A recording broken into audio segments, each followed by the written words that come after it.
आपका स्वागत है। आप देख रहे हैं वेव हिंदी डॉक्यूमेंट्री।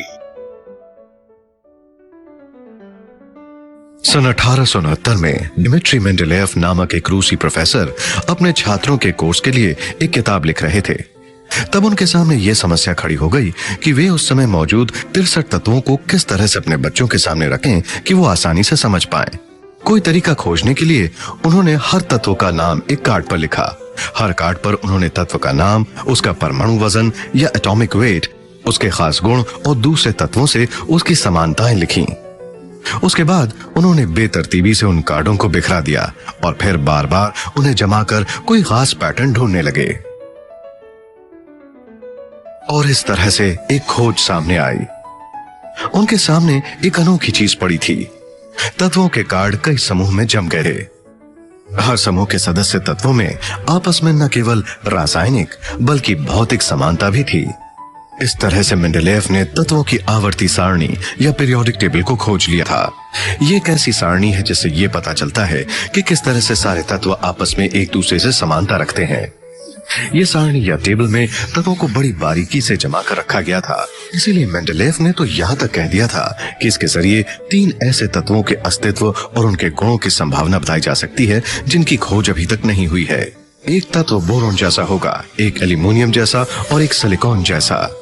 आखिरकार इन तत्वों को खोज लिया गया और मेंडेलेव की बात सही साबित हो गई।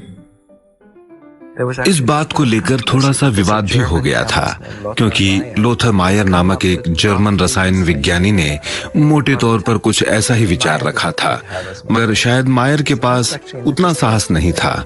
देखिए, ये कितनी दिलचस्प बात है कि एक जर्मन रसायन विज्ञानी ने भी ठीक इसी तरह की आवर्ती सारणी के बारे में सोचा था, मगर उसने मेंडेलिएव की तरह संभावनाएं व्यक्त नहीं की।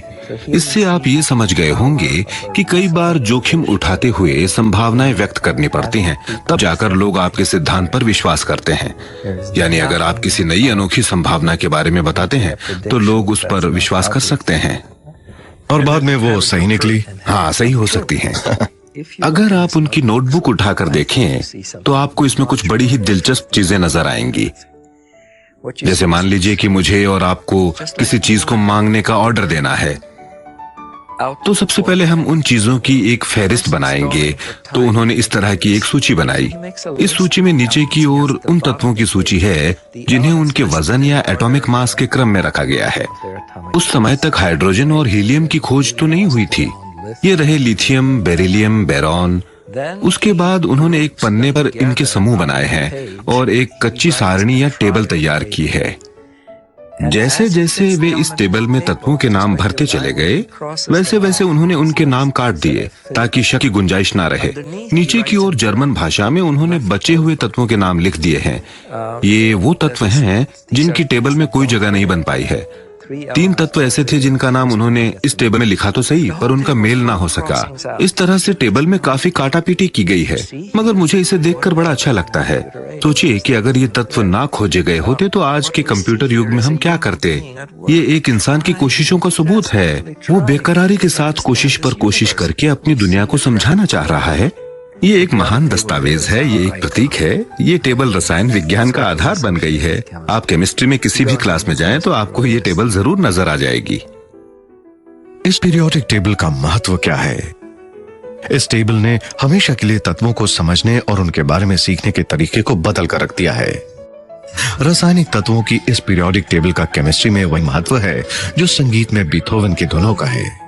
मेंडेलेव के सम्मान में उनका नाम अब पीरियोडिक टेबल से पूरी तरह से जोड़ दिया गया है। 101 नंबर के तत्व का नाम उनके नाम पर मेंडेलिवियम रख दिया गया है।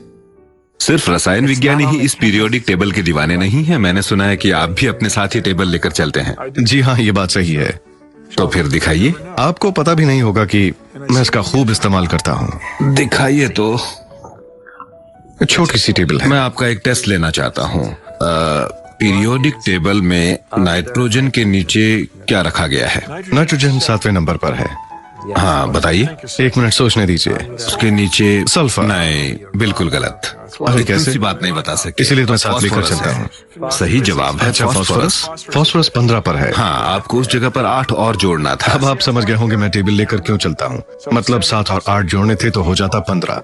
और पता चल जाता कि यह फास्फोरस है।